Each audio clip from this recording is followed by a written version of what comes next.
नमस्कार साथियों। जय फुले, जय भीम, जय मंडल, जय बिरसा।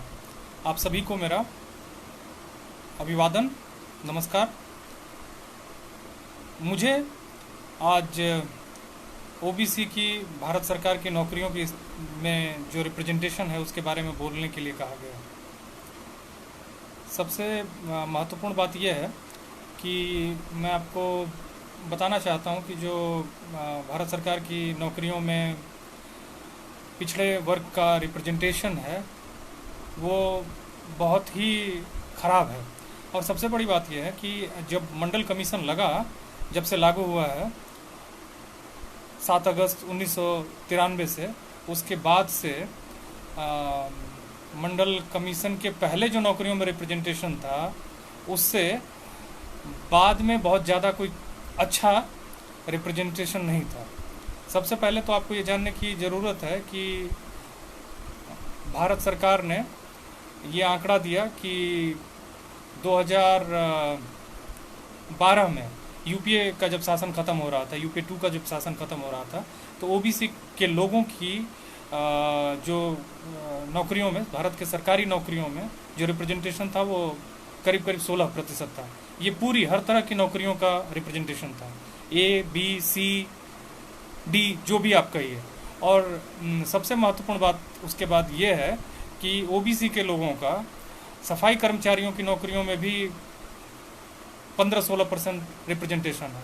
लेकिन सबसे हास्यास्पद और माने आश्चर्यजनक तथ्य ये है कि जो भारत का सवर्ण तबका है, जो प्रिविलेज तबका है, जो जिसे हम उच्च जाति कहते हैं, उसका सफाई कर्मचारी की नौकरियों में रिप्रेजेंटेशन 42% है।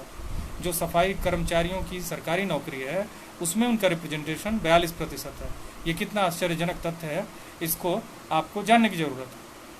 सबसे पहले तो मैं ये बताऊं कि ओबीसी का जब रिजर्वेशन लगा उससे पहले इन लोगों का मैंने बताया कि 12% करीब करीब नौकरियों में रिप्रेजेंटेशन था, ओवरऑल नौकरियों में रिप्रेजेंटेशन था। उसके बाद मैं एक महत्वपूर्ण तथ्य बताना चाहूँगा आपको। 2004 में ग्रुप ए की नौकरियों में ओबीसी का जो रिप्रेजेंटेशन था वो 4.53 था, 4.53। अभी भी ऐसा कहा जाता है, ये मैं पूरी दावे के साथ नहीं कह सकता कि कोई भी भारत सरकार के जो उसकी सेक्रेटरीट है उसमें कोई भी कोई भी सेक्रेटरी ओबीसी नहीं है।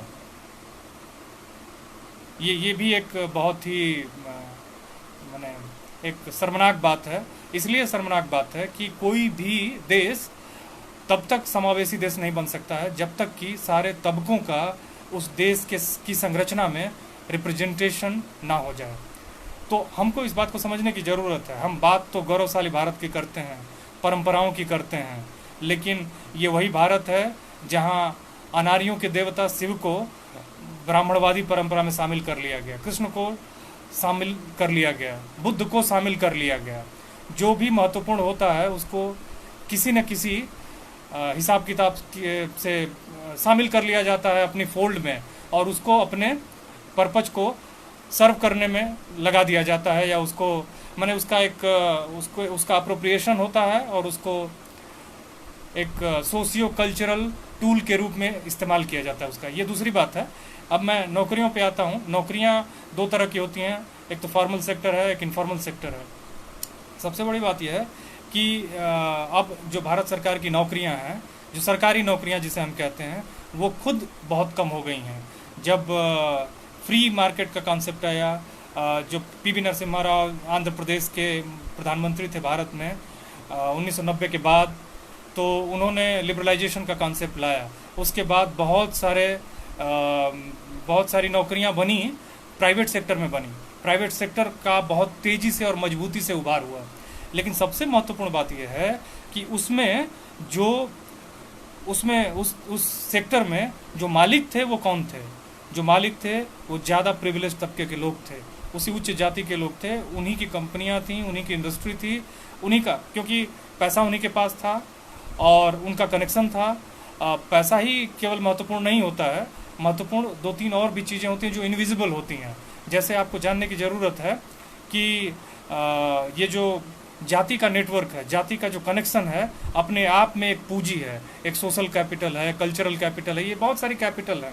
पियरे बोर्दियू जो फ्रांस का एक बहुत बड़ा सिद्धांतकार है, वो कल्चरल कैपिटल की बात करता है। वो कहता है कि सांस्कृतिक पूंजी एक बहुत महत्वपूर्ण पूंजी होती है, इवन सामाजिक पूंजी भी बहुत ही महत्वपूर्ण पूंजी होती है। इन दोनों को समझने की ज़रूरत है। सामाजिक पूंजी जैसे मैं अगर दिल्ली में इसी दिल्ली में जहाँ मैं अभी रहता हूँ, दिल्ली में एक ब्रिटिश स्कूल है।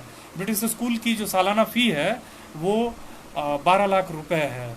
अब आप समझिए कि ज़्यादातर वंचित तबके के लोग 1 लाख रुपए की सैलरी कमा नहीं पाते हैं, लेकिन वहाँ पढ़ाने वाले जो लोग हैं अपने बच्चों की, वो 1 लाख रुपए के करीब करीब।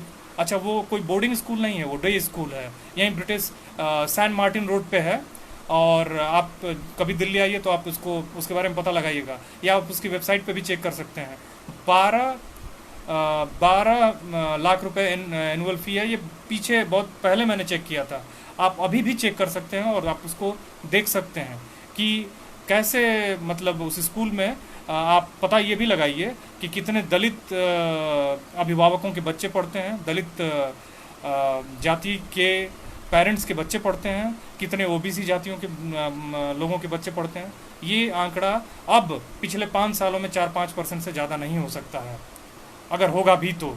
लेकिन पिछले 100 सालों से, पिछले कितने सालों से किस जाति के लोग पढ़ते रहे हैं उन स्कूलों में, आप इसको पता लगाइए। और वो जो बच्चे वहाँ पढ़ते हैं उस ब्रिटिश स्कूल में, उनका जो कनेक्शन होता है वो ग्लोबल कनेक्शन होता है। वो दिल्ली का, महाराष्ट्र का, झारखंड का या छत्तीसगढ़ का कनेक्शन नहीं होता है। उस कनेक्शन के अपने फ़ायदे हैं, क्योंकि वो एक अपनी एक ग्लोबल नेटवर्किंग है, ग्रुपिज़म है। वो एक कास्ट का नेटवर्क है, फिर उसके बाद उसमें एक क्लास का नेटवर्क है, और ये सब कुछ मिलकर एक बहुत महत्वपूर्ण मामला बनता है, जो आपको नौकरी पाने में, नौकरी देने में, कंपनी शुरू करने में, कंपनी का मालिक बनने में मदद करता है। आप इस बात को समझिए कि ज़्यादातर लोगों के, आप अभी डेटा निकालिए। वैसे भारत एक ऐसा देश है जहाँ सब कुछ मिलेगा, लेकिन यहाँ कोई डेटा नहीं है। खास करके ओबीसी तबके से जुड़ा हुआ तो डेटा एकदम आपको नहीं मिलेगा।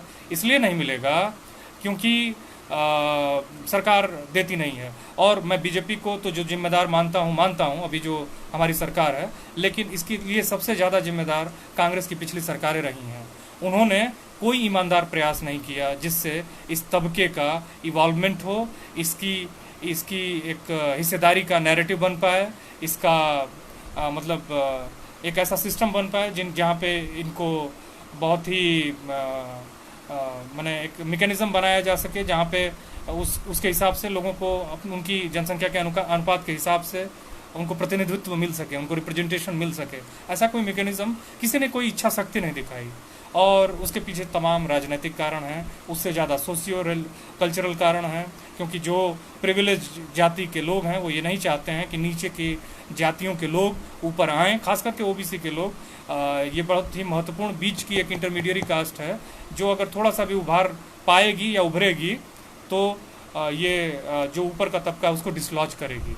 और ओबीसी की भी कोई बहुत सेल्फलेस दलित समाज से भी यूनिटी नहीं है, ट्राइबल समाज से भी यूनिटी अभी तक नहीं रही है।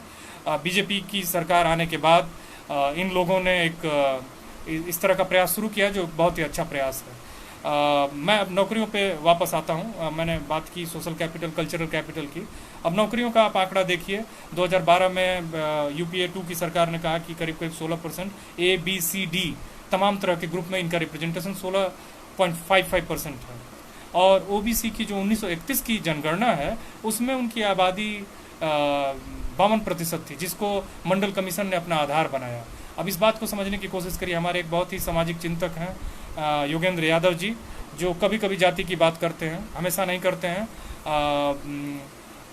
वो कहते हैं कि ओबीसी की आबादी 45% के आसपास होगी, और उसके लिए वो नेशनल सैंपल सर्वे का हवाला देते हैं। लेकिन एक्चुअली एनएसएसओ का जो वो बात करते हैं, उनका जो सैंपल का आंकड़ा दायरा होता है वो बहुत छोटा होता है। तो उस हिसाब से मेरे भी 2-3 आर्ग्यूमेंट है जिस पे मैं उनकी उस बात को, अभी अगर कहीं वो मिलेंगे तो मैं उनसे सवाल पूछूंगा, मैं उनको खारिज करता हूँ। इसलिए खारिज करता हूँ क्योंकि जो फर्टिलिटी रेट माने बच्चों के पैदा होने की दर जो है वो ऊपर की जातियों के बाद सबसे ज़्यादा ओबीसी की जातियों में रहा है और दलित जातियों में रहा है, आदिवासी जातियों में रहा है। मतलब अच्छा, आप नज़दीक से जब देखेंगे तो दलित और ओबीसी की जो फर्टिलिटी रेट है वो बहुत ही नज़दीक है, बहुत थोड़ा का अंतर है। और ओबीसी जातियों में जो बच्चे पैदा होते हैं उनकी मॉर्टिलिटी रेट बहुत कम होती है। तो ये जो आबादी पैदा हो रही है वो कहाँ जा रही है? ये नेशनल सैंपल सर्वे, ये कोई बहुत बड़ा सैंपल सर्वे नहीं। योगेंद्र यादव जी क्यों नहीं बात करते हैं कि कास्ट सेंसस की जाए? क्यों नहीं बात करते हैं कि 27% जो ये रिजर्वेशन है इसको बढ़ाया जाए? जब तमिलनाडु बढ़ा के 69% कर सकता है, उसको नवी अनुसूची में डाल के उसको जुडिशियल रिव्यू से भी सुरक्षित कर सकता है, तो भारत सरकार क्यों नहीं कर सकती है? अगर उसके अंदर ये विल पावर है तो क्यों नहीं करती है? आज ही मैंने एक फेसबुक पे फोटो शेयर की है जहां आंकड़े हैं, वो भी कुछ ऑर्गेनाइजेशंस ने आंकड़े लिए हैं, कितने सही हैं कितने गलत हैं वो अप्रॉक्सीमेट हैं, वो मोटा मोटी हैं। वो उसमें जो ये माइग्रेंट लेबरर्स हैं उसमें करीब करीब 39% जो माइग्रेंट लेबरर्स हैं वो ओबीसी हैं, और 31% जो माइग्रेंट लेबरर्स हैं वो दलित समाज के लोग हैं, एससी हैं, शेड्यूल कास्ट हैं। और आप जान लीजिए जो एससी पॉपुलेशन है वो करीब करीब अभी जो आंकड़े बताते हैं लोग 17% के आसपास है। तो आप ये सोचिए कि 17% आबादी करीब करीब डबली रिप्रेजेंटेड है माइग्रेंट लेबरर्स के मामले में। ओबीसी 40% आंकड़ा आ रहा है, लेकिन ईमानदारी से उन आंकड़ों की जब पूरी माने बहुत ही ऑब्जेक्टिव ढंग से अगर कोई जांच की जाए, उसको समझने की कोशिश की जाए, तो आपको मालूम चलेगा बहुत ही आश्चर्यजनक आंकड़े आएंगे। लेकिन सबसे बड़ी बात है कि माइग्रेंट लेबरर्स में जो सबसे बड़ी जाति है वो ओबीसी है, दलित हैं, आदिवासी हैं, यही है ही। और अब मैं वापस आता हूँ, जैसे बात की जाती है शहरों में माइग्रेशन की, तो माइग्रेशन का भी अपना एक कारण है। माइग्रेशन का कारण, सबसे बड़ा कारण यह है कि लोग, ऐसा नहीं है कि रोजी रोटी के मामले के लिए ही बड़े दूसरी जगहों पे जाते हैं। पंजाब में जाके ही वो खेती का ही काम करते हैं, दूसरी जगहों पे भी छोटे छोटे ही काम करते हैं। और दिल्ली जैसे शहर में अगर आप स्लम देखते हो तो उनका जीवन कितना अमानवीय स्थितियों में गुजरता है। नहीं कोई हॉस्पिटल की सिक्योरिटी है, नहीं कोई एजुकेशन की सिक्योरिटी है, वो ज़िंदगी भर स्ट्रगल करते हैं, लेकिन फिर भी गाँव छोड़ के इस तरह के शहरों में आते हैं। उसका सबसे बड़ा कारण, सबसे बड़ा तो मैं नहीं कहूँगा, लेकिन उसमें सबसे मुख्य कारणों में से एक कारण है जाति के उत्पीड़न को छुपाने के लिए लोग, या उससे बचने के लिए लोग शहरों में माइग्रेट करते हैं। और अब आप पूछिए, नौकरियों का मामला एजुकेशनल इंस्टीट्यूशन से भी जुड़ा हुआ है। अब आप पिछले 5 या 10 सालों में आप पता करिए कि IIM में, IITs में, IISc बेंगलोर में, भाभा एटॉमिक रिसर्च इंस्टीट्यूट में, JNU में मैं इस बात को जोर दे के बोल रहा हूँ, JNU जो लेफ्ट का अड्डा है, जो लेफ्ट जो अपने को बहुत सर्वहारा की राजनीति, बुर्जुआ और बुर्जुआजी का विरोध करता है, प्रोलेटेरियत की राजनीति करता है, वो JNU मैं मानता हूँ कि कई मामलों में वो ये जो हमारी भगवा राजनीति है, जो एक देश को दूसरे रास्ते पे ले जा रही है, उसको काउंटर करता है, वो कुछ हद तक सही है। लेकिन आप समझिए वहाँ पे क्षमा करिएगा, जो JNU है वहाँ दलित SC टीचर्स का जो रिप्रेजेंटेशन है 3% है, आदिवासी 2% है, और OBC तो 1% भी है कि नहीं भगवान जाने, क्योंकि OBCs के का जो कमीशन था उसके पास कोई कॉन्स्टिट्यूशनल राइट नहीं था, और कॉन्स्टिट्यूशनल राइट नहीं था तो आप लोग रिप्रेजेंटेशन लेके जाते थे तो कुछ होता नहीं था। और ये लोग जानते थे कि OBC को अगर हम सप्रेस करेंगे तो कहीं कुछ हमारे खिलाफ होगा नहीं। तो JNU में ये तर्क देके कि ये नॉन फाउंड सुटेबल किया जाता था, NFS, ये कहा जाता था कि ये कैंडिडेट जो है ये योग्य नहीं है। अरे भाई, भारत जैसे देश में जहां आज तक आपने पिछले 1912-13 में नोबेल मिला था रविन्द्रनाथ टैगोर को, तब से पहला टैगोर को मिला था, वो भी साहित्य का मिला था। उसके बाद आज 2020 है, 110 सालों में आपने 10 नोबेल नहीं जीते हैं, 10 में 5 फॉरेन के लोगों ने जीते हैं, और जो मैंने मिले हैं, जीतने का मतलब है कि उनको मिला है, एक गौरव की बात है। 5 जो भारतीय लोगों को मिले हैं वो भी उनका ज़्यादातर अफिलिएशन बाहर के विश्वविद्यालयों से था, और कहीं ना कहीं वो बाहर की संस्थाओं से जुड़े हुए थे। रामकृष्ण को जिसको केमिस्ट्री में मिला, या अभी अभिजीत बैनर्जी को जो जेएनयू के मिला, वो सभी यूएसए के इंस्टीट्यूशन से जुड़े हुए थे। तो आप ये तय करिए कि आप कैंडिडेट्स की क्वालिटी पे सवाल तो खड़े करते हैं, लेकिन आप अपने इंस्टीट्यूशन की क्वालिटी पे कितना ध्यान देते हैं। कौन सा ऐसा इंस्टीट्यूशन है जिसने बहुत क्वालिटी रिसर्च पिछले 20 सालों में किया है? सारे इन संस्थाओं पे कब्जा इन्हीं उच्च वर्ण और उच्च जाति के लोगों का है। सबसे बड़ी तो बात यह है कि जाति, ये मेरिट जो है, जिस मेरिट का ये दम्भ भरते हैं, उस मेरिट में 3 मुख्य अवयव होते हैं। एक तो एम्बियंस होता है, इंटेलिजेंस होता है जो हर व्यक्ति में होती है, और अपॉर्चुनिटी होता है। अब जो लड़का दूर यवतमाल में अगर पढ़ रहा है और कभी दिल्ली नहीं आ सकता है, वो यहाँ के संसाधन, जो दिल्ली में नॉलेज की स्थिति है, उससे वो हमेशा पीछे रहेगा। तो यवतमाल और दिल्ली कभी बराबर नहीं हो सकता है। कभी झारखंड का दूर का जिला लोहरदगा compete नहीं कर सकता। ये बहुत मार्जिनलिटी का मामला है, और मार्जिनलिटी हमारे ज्ञान के सिस्टम से भी जुड़ा हुआ है। ओबीसी की नौकरियों पे मैं वापस आता हूँ। अब नौकरियों पे मैं आंकड़े देते देते थक चुका हूँ, इसलिए मैं जब आज बोलने के लिए लोगों ने मुझे कहा तो मैंने कोई विशेष तैयारी नहीं की। मैं आपको बताऊं कि लोग ये भी कहते हैं, मैं 2015 में जब ये सरकार आई तो इसने एक कमीशन बनाया, रोहिणी कमीशन, जिसने कहा कि ओबीसी के रिजर्वेशन का वो सब कैटेगराइजेशन करेगी। सब कैटेगराइजेशन का मतलब होता है कि उसमें वर्गीकरण करेगी और बांटेगी उसको कि भाई जिनको कम मिला है उनको मैंने बेसिकली वो तर्क देते हैं कि केरल में इरवा जाति के लोगों ने ज़्यादा शेयर ले लिया है, महाराष्ट्र में माली तेली ज़्यादा हिस्सा ले रहे हैं, और उत्तर प्रदेश में यादव, कुर्मी, कोयरी, बिहार में कुर्मी, कोयरी, यादव, ये 3 4 5 जो मेजर जातियां हैं। लेकिन आप इन पे तो सवाल उठा रहे हो। इसमें कोई गलती नहीं देखता हूँ। अगर हमने लिया, मैं व्यक्तिगत तौर पे या मैं अपनी जाति के भी ज़्यादातर लोगों को जानता हूँ, या दूसरी जातियों के लोगों को भी जानता हूँ। जो वंचित जातियों के लोग हैं वो ज़्यादा डेमोक्रेटिक हैं, वो किसी दूसरे का हिस्सा मारने में विश्वास नहीं करते हैं। लेकिन आप ये बताइए कि जिन लोगों की आबादी 15% के से भी कम है, उनका अभी भी भारत के विश्वविद्यालयों में, जबकि भारत में 50% रिजर्वेशन है ओबीसी SC ST का, उसके बावजूद भी 50% रिजर्वेशन होने के बावजूद भी 15% आबादी वालों का अभी भी रिप्रेजेंटेशन 75% से ज़्यादा है। अब आप ये सोचिए, मैं पूरे भारत के विश्वविद्यालयों का आंकड़ा नहीं लूँगा, लेकिन मैं आपको बताऊँ कि भारत के 43 जो सेंट्रल यूनिवर्सिटीज़ हैं, उनमें आपके करीब 73%, ये ऑफिशियल डेटा है, जो फैकल्टीज़ हैं वो अपर कास्ट फैकल्टीज़ हैं। अब मुझे ये बताइए कि ये जो 50% रिजर्वेशन है ओबीसी SC ST, ये 50% क्यों नहीं भरा है? तो ये नहीं भरने के पीछे का भी कारण है। अब तो भारत सरकार भी नहीं चाहती है कि एजुकेशन सेक्टर भी जो है वो गवर्नमेंट के कब्जे में रहे। उसको बहुत ज़्यादा, अभी इन लोगों ने कई दिल्ली के आसपास में, जो दिल्ली से दूर रहते हैं उनको बहुत नहीं मालूम होगा, लेकिन दिल्ली के आसपास में बहुत सारी प्राइवेट यूनिवर्सिटीज़, इंटरनेशनल यूनिवर्सिटीज़ खुल गई हैं। मैं आपको बताऊं, यहाँ बगल में एक अशोका यूनिवर्सिटी है, उसकी वेबसाइट को आज अभी चेक करिएगा। जब मैं अपनी बातें ख़त्म कर लूँ तो आप चेक करिएगा, वहाँ BA की फ़ी 24 लाख रुपये है। BA की फ़ी 24 लाख रुपये है। और बताइए कि वहाँ कौन किसान का बेटा पढ़ेगा, किस ओबीसी प्रोफेसर का बेटा पढ़ेगा, किस ओबीसी IAS ऑफिसर का बेटा पढ़ेगा, किस ओबीसी इंजीनियर का बेटा पढ़ लेगा, किस ओबीसी स्कूल के प्रिंसिपल का बेटा पढ़ लेगा। ओबीसी उद्योगों में कहीं है नहीं, बहुत कम है। अब उद्योगों में, जो इन्फॉर्मल सेक्टर है, उद्योगों में कहाँ हैं ये लोग? उद्योगों के लिए आपको अब भारत सरकार कहती है, हमारे लिए उन्होंने एक मंत्रालय भी बनाया है, समाज कल्याण मंत्रालय है, जो हमारे वेलफेयर के लिए है, लेकिन ओबीसी का कोई आंकड़ा ही नहीं है। जब आंकड़ा नहीं होगा तो आप उनको मदद कैसे देंगे?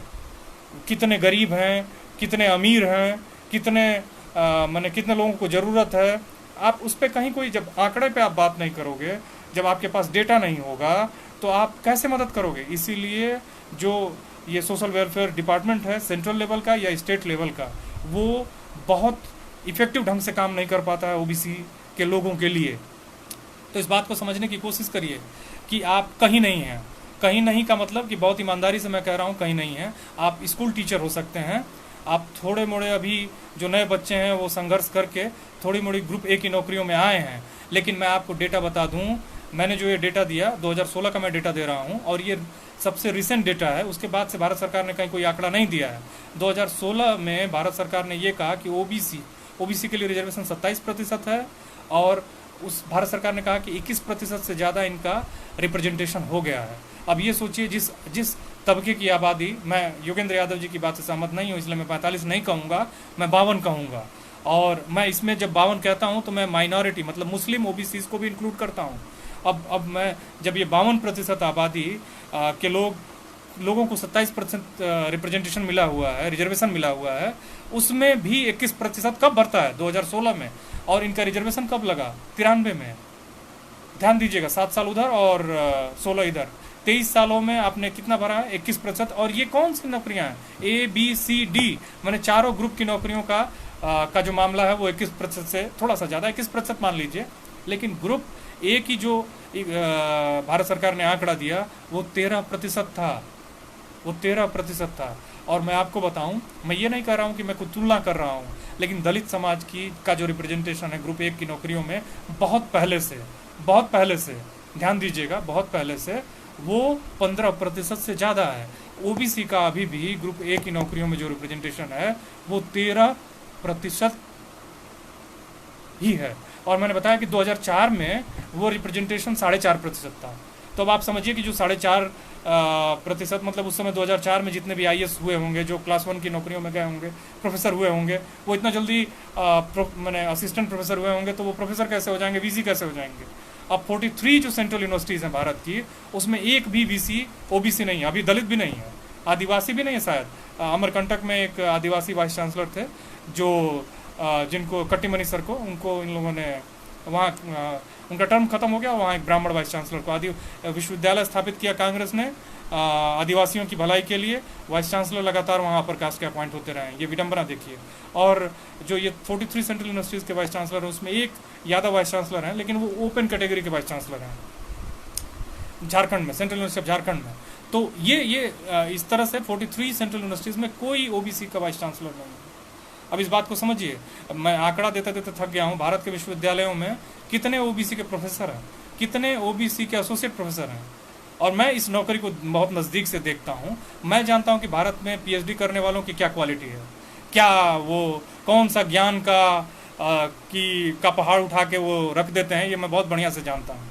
लेकिन आप किसी भी विश्वविद्यालय में, भारत के केंद्रीय विश्वविद्यालय में चले जाइए और आप वहाँ पता करिए जो वहाँ के अध्यापकों के साथ वहाँ का जो हेड होता है वो किस तरह का दमन करता है, वहाँ का डीन जो होता है वो OBC के लोगों के साथ, असिस्टेंट प्रोफेसर्स के साथ कितना भेदभाव करता है, जो वाइस चांसलर होता है वो कितना भेदभाव करता है। और इन लोगों का कहीं कोई सुनने वाला नहीं है, इनकी बातों को कोई कहीं सुनने वाला नहीं है, इनका कहीं कोई इनकी कंप्लेंट्स का कोई रिड्रेसल मैकेनिज्म नहीं है। अब आप, ये बहुत ही अमानवीय एक ऐसा चक्र है जिसमें ये नई पीढ़ियां दलित और OBC समाज की जाके उसमें गोल गोल घूम के ख़त्म हो जाती हैं। इसलिए भारत में कहीं कोई क्वालिटी रिसर्च हो ही नहीं सकता है, ये मेरा व्यक्तिगत मानना है। क्योंकि भारत का जो विश्वविद्यालयों का चरित्र है वो समाज के जातिवादी चरित्र से कहीं घृणास्पद, विकृत और अमानवीय है, इसको ध्यान दीजिएगा। अब लोग कहते हैं कि माली खा गए, तेली खा गए महाराष्ट्र में रिजर्वेशन, इरवा केरल में खा गए, तमिलनाडु में गौंडर, नाडर, कोने जो यादव जाति के लोग हैं वो खा गए, उत्तर प्रदेश में यादव, कुर्मी, कोयरी खा गए। अरे भाई, तुम बताओ कि कौन यादव आज तक सुप्रीम कोर्ट में चीफ जस्टिस हुआ? चीफ जस्टिस छोड़ दो, जज हुआ है, जस्टिस हुआ है। हाई कोर्ट में कितने जस्टिस हुए हैं? आप आंकड़ा दीजिए ना। आप कहते हो कि आप कोर्ट का कंटेम्प्ट नहीं कर सकते हैं, आप कोर्ट के खिलाफ नहीं बोल सकते हैं, लेकिन कोर्ट जो कहता है कि हम जजमेंट देते हैं, वहाँ कितनी विविधता है, डाइवर्सिटी है, वहाँ कितने बाकी तबकों का रिप्रेजेंटेशन है, इस पे हमको ध्यान देना होगा। क्योंकि न्याय जो है वो लोकतांत्रिक तभी हो सकता है जब सभी वर्ग के लोग साथ बैठ के माने सारे मुद्दों पर ईमानदारी से सोचें। तो जब जो न्यायिक चरित्र है, जो न्यायालयों का चरित्र है वो न्यूट्रल नहीं है, ईमानदार नहीं है, तो आप समझ सकते हैं कि ये कितना मतलब खराब मामला है। अब मैं गिन सकता हूँ, अब जैसे मैंने बहुत सारे ऐसे सेक्टर्स हैं, नौकरियों का तो अब छोड़ दीजिए, नौकरियाँ तो बहुत मतलब अब घट के उनका महत्व बहुत कम रह गया है और उसको जानबूझ के कम भी किया गया है। लेकिन जो इनफॉर्मल सेक्टर में बहुत सारे महत्वपूर्ण सेक्टर्स हैं, जैसे मैं आर्ट, लिटरेचर, अब आप आर्ट में सिनेमा आता है, सिनेमा में आपके कितने लोग हैं? अच्छा, जो सिनेमा है वो कल्चर से जुड़ा हुआ है। अच्छा, कल्चर किसके पास आता है? कल्चर उसके पास आता है जिसका पेट भरा रहेगा। कल्चर उसके पास आता है, गीत और संगीत में रुचि वो लेगा जो दोनों टाइम क्वालिटी खाना खाता है, क्वालिटी सोच सकता है। जब उसके पास क्वालिटी चीज़ें नहीं होंगी तो वो साहित्य में, संगीत में और फिल्मों में कैसे आ सकता है? अच्छा, फिल्मों में जब आपका रिप्रेजेंटेशन नहीं होगा तो आपके पास एक सांस्कृतिक पूंजी नहीं होगी, कल्चरल कैपिटल नहीं होगा। और कल्चरल कैपिटल जो है आपको बेहतर बनाता है। आप पहले तो व्यक्ति को बेहतर बनाता है, फिर उसके बाद उसकी पूरी कम्युनिटी को बेहतर बनाता है, फिर उसकी लार्जर कम्युनिटी को बेहतर बनाता है, और इससे पूरा समाज बेहतर बनता है। माने व्यक्ति का संपर्क पूरे दुनिया से है और ये प्रभावित करता है। तो जब इतने बड़े तबके के पास कहीं कोई कल्चरल कैपिटल नहीं है तो आप इस बात को समझ सकते हैं कि ओबीसी और दलित एकता या ओबीसी की जातियों के बीच में जो एकता है वो कितनी महत्वपूर्ण हो सकती है। ये बहुत ही महत्वपूर्ण मामला है। मैंने आप जब संवेदनशील नहीं होंगे, आप जब सेल्फलेस नहीं होंगे, आप में जब सेक्रीफाइस करने की क्षमता नहीं होगी, तो आप हर जाति को राइवल जाति के रूप में लेंगे। और ये सब कुछ आता है कल्चर से, और कल्चर आता है संपन्नता से। संपन्नता आती है जब आपका रिप्रेजेंटेशन होगा, चाहे नौकरियों में हो, चाहे इन्फॉर्मल सेक्टर में हो, बिजनेस में हो, चाहे बाकी दूसरी चीज़ों में हो।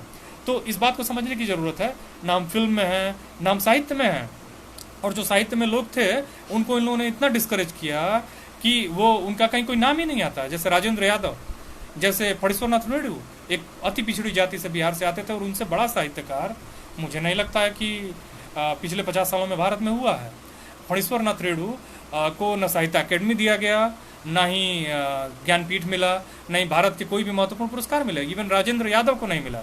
तो आप समझ सकते हैं कि कितना ये लोग, जो कई लेखक हैं जो अभी इस समय उभर के आ रहे हैं, लेकिन साहित्य में मैंने बताया कि एक ऐसा संरचना में एक ऐसा नेटवर्क काम करता है जहां ये एक दूसरे को आगे बढ़ाते हैं, और जो प्रतिभाशाली है उसको इतना माने क्रश करते हैं कि वो दब जाता है। और जब वो दब जाएगा तो एक दिन वो खुद ही छोड़ देता है कि भाई बस करो, अब ये मतलब मुझसे नहीं हो पाएगा। तो साहित्य में आपका कोई रिप्रेजेंटेशन नहीं है। ब्यूरोक्रेसी में मैंने बताया है कि नौकरियों का ये मामला है। जुडिशरी का मामला लिया ही आपने, कितने डॉक्टर्स हैं आपके, कितने नर्सिंग होम्स हैं आपके। अब मैं नाम तो नहीं लूँगा एक उद्योगपति का जो मुंबई में, जिनका घर है, जिनका 27 तल्ला घर है, जिसमें 4 रेस्टोरेंट्स हैं, उसमें हेलीपैड उतर सकता है, और उनके पिताजी गुजरात के एक गांव से भाग के 100 रुपये की नोट लेके अफ्रीका गए। अफ्रीका से फिर वो कहाँ से कैसे वो पैसा इधर उधर करके उन्होंने फिर एक एम्पायर खड़ा किया है, एक ऐसा एम्पायर जो अभी भारत सरकार को कंट्रोल करता है। वो ऐसा एम्पायर, अच्छा, उस 27 तल्ले मकान में 4 लोगों को सर्व करने के लिए 600 लोग काम करते हैं। ये कितना अमानवीय, मतलब अब भारत कहे कि, भारत कहता है कि, भारत क्लेम करता है कि मैं एक लोकतांत्रिक देश हूँ, लेकिन आप ये समझिए कि कितना लोकतंत्र है यहाँ पे। मैं तो कहता हूँ कि राजतंत्र भी इतना भोग नहीं करता रहा होगा। आपको याद होगा जब फ्रांस की क्रांति हुई, एक रोटी के टुकड़े के लिए वो क्रांति हुई थी, और उस क्रांति में जो वहाँ की रानी थी और जो वहाँ का मेरी एंटोनेट और लुई 16 जो राजा था, वहाँ की जनता इतनी थक चुकी थी, उनकी जो वर्साय का किला था उसमें वो भोग विलास में डूबे रहते थे, जनता उब चुकी थी। उन्होंने उनको उस किले से खींचा और गिलोटीन करके मार दिया। उनके सर को एक चौड़े मैंने एक जगह रखा और ऊपर से एक गणासा गिरा, उनका जो सर है वो धड़े से अलग हुआ। इस तरह से वहाँ की जनता ने वहाँ क्रांति की शुरुआत एक रोटी के टुकड़े को चुराने से हुई थी, और वो यहाँ तक गई। लेकिन मैंने इस लोकतंत्र में, जो कहता है कि मैं लोकतंत्र हूँ, उस लोकतंत्र में इस राजतंत्र के बारे में क्या कहेंगे आप? जो 4 लोगों को सर्व करने के लिए 600 लोग हैं, 4 रेस्टोरेंट हैं, हेलीपैड है, बहुत सारी चीज़ें हैं, तमाम तरह की व्यवस्थाएं हैं, पूरी इकोनॉमी को वो लोग इनडायरेक्टली कंट्रोल कर रहे हैं। तो मेरा मानना ये है कि हमारे सारे लोगों को बहुत ही ईमानदारी से, अगर आप अपना इवॉल्वमेंट चाहते हैं तो आपको चैलेंजेस बहुत हैं, क्योंकि जो गरीब है, जो वंचित है, जिसके पास रिसोर्सेज की कमी है, उसका जुड़ाव भी बड़ा मुश्किल होता है। वो उसका जुड़ना भी बड़ा मुश्किल हो पाता है। इसलिए जुड़ना कि उसमें छोटे छोटे उसके स्वार्थ होते हैं, वो उसमें अहंकार भी होता है, उसमें स्वार्थ भी होता है, वो उसमें धोखा देने की मेंटेलिटी भी होती है। तो इसलिए जो इन तबके में बढ़े हुए लोग हैं, जो अच्छी नौकरियों में लोग आ गए हैं, उनको वॉलंटरली आगे आना होगा, कुछ ऐसा संगठन बनाना होगा, ऐसी एकता बनानी होगी सारे वंचितों की, ओबीसी, दलित, आदिवासी, माइनॉरिटी, और इस देश की बेहतरी के लिए लड़ना होगा। ये खाली नौकरियों का मामला नहीं है, इस देश का पहाड़, नदी, नाले, आसमान, हवा, सब में आपका अधिकार है। आपकी जो आबादी है उसको, आप सभी को जो जो जो हिस्सा बनता है वो मिलना चाहिए, और अगर नहीं मिलता है तो ये आपके साथ बहुत बड़ा अन्याय है। आप हिंदू मुस्लिम करते रहिए, आप जो करना है वो करते रहिए, लेकिन यहाँ आपके लोग हॉस्पिटल में एडमिट नहीं होंगे, और मतलब ये जो दुर्दशा हो रही है हमारी, आगे और भी ज़्यादा होगी। मैं ये नहीं कहता हूँ कि कौन पार्टी क्या कर रही है, लेकिन सबसे बड़ी बात यह है कि हमको ये जानने की ज़रूरत है कि कई जगहों पे 15% की आबादी के लोगों के लिए जो पहले से ही ओवर रिप्रेजेंटेड हैं। मैं ये EPW, economic and political weekly, जो भारत का सबसे रिलायबल रिसर्च का एक जर्नल है, उसको मैं कोट कर रहा हूँ। वो कहता है कि भारत के उच्च शिक्षा के संस्थानों में उच्च जाति के लोगों का 73% रिप्रेजेंटेशन है केंद्रीय उच्च शिक्षा के संस्थानों में। तो अब आप ये समझिए कि ये फिर 15% के लोगों के लिए 10% का रिजर्वेशन किस लिए था। और सबसे बड़ी बात है कि उनको रिजर्वेशन मिला, लेकिन कहीं कोई विरोध करने वाला नहीं था, कहीं कोई सवाल करने वाला नहीं था। ये और भी बड़ी महत्वपूर्ण बात है। और ध्यान देने की बात है कि ये पूर्वोत्तर के कई राज्यों में ये जो अपर कास्ट है, इसकी आबादी 2% भी नहीं है, 3% भी नहीं है। क्योंकि जैसे मैं मिजोरम का एग्जांपल लेता हूँ, मिजोरम की पूरी आबादी ट्राइबल है, तो अब वहाँ पे 10%, वहाँ अगर 1% भी अपर कास्ट है तो उनको 10% रिजर्वेशन मिलेगा। इसके लिए वो एक यूनिफॉर्म नियम बना है जो वहाँ पे भी लागू है। ये कितनी बड़ी एक तरह की मतलब साजिश है, या एक तरह से कहा जाए मैंने विडंबना है। ये बहुत ही विचित्र स्थिति है जो सारे वंचितों के खिलाफ है। तो मैं तो यही कहूँगा कि हमको महात्मा फुले, बाबा साहब भीमराव अम्बेडकर, और जो ये कहा करते थे कि सारे देश के वंचितों को एक होना होगा और सेल्फलेसली एक होना होगा। आपको बहुत ही अपने स्वार्थ को किनारे रख के, एक आपका छोटा सा जीवन है, आपको अपनी प्रायोरिटी तय करनी है कि आप बहुत प्रॉपर्टी जुटाना चाहते हैं या अपने लोगों को लिबरेट कराना चाहते हैं, अपने खुद को लिबरेट करना चाहते हैं। क्योंकि ये बहुत मुश्किल भी नहीं है, लेकिन बहुत आसान भी नहीं है। इसलिए मैं अपनी बात इन्हीं सब चीज़ों को ध्यान में रखते हुए ख़त्म करना चाहूँगा, क्योंकि मुझे एक दूसरे चैनल पे भी अपनी बात रखनी है। तो बहुत बहुत धन्यवाद मुझे आप लोगों को ध्यान से सुनने के लिए। धन्यवाद। जय फुले, जय भीम, जय मंडल, जय बिरसा। नमस्कार साथियों।